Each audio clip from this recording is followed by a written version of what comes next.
Hello and welcome. As architects and developers, most of us have interacted with ChatGPT or similar large language models through an API. We send a string, we get a string back. It's a clean, simple contract. But the simplicity of that endpoint conceals a universe of architectural complexity.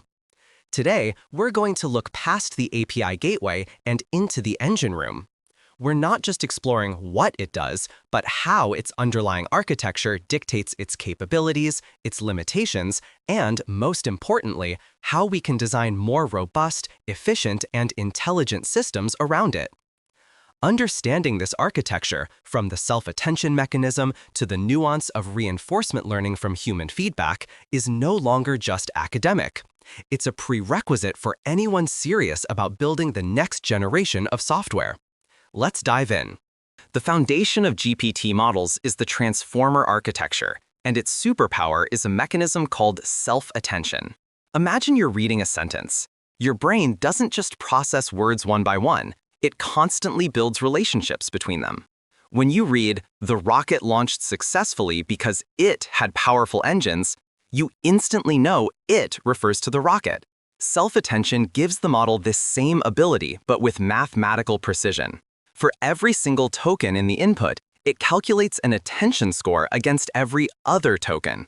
This allows it to weigh the influence of distant words, to resolve ambiguity, and capture deep contextual meaning.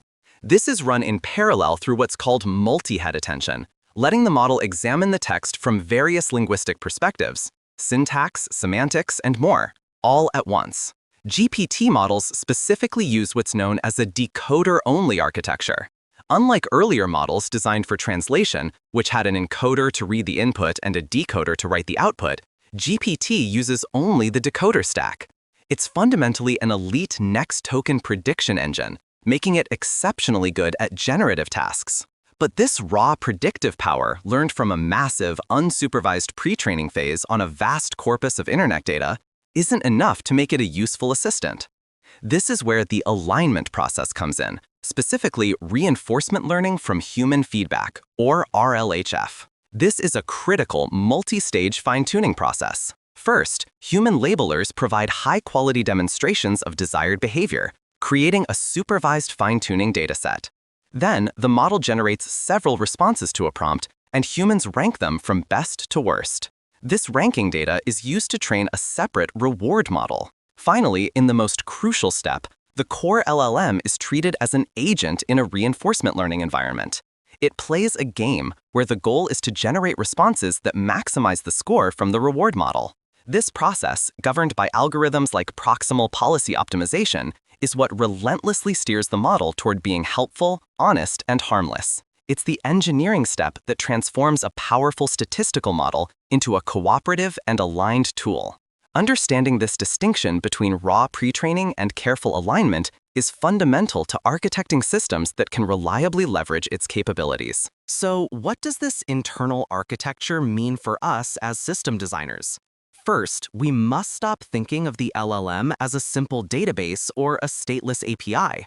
While each API call is independent, the model is deeply stateful within the context of a single prompt. The attention mechanism operates across the entire context window you provide. This means latency isn't fixed. It can grow with the complexity and length of your input and the desired output. Your system architecture must be resilient to non-deterministic response times. Second, your prompt is not a query, it's a program. You are directly manipulating the attention mechanism. When you use techniques like few-shot prompting or chain of thought, you are loading the model's short-term memory with a specific operational context. This has massive implications for how we design user interfaces and back-end logic that construct these prompts. Finally, this understanding allows us to build smarter, more efficient systems. Knowing that the model's performance relies on its pre-trained knowledge and alignment helps us make better decisions about when to use a general model versus a fine-tuned one, how to design effective retrieval augmented generation pipelines, and how to manage the operational costs tied to token counts.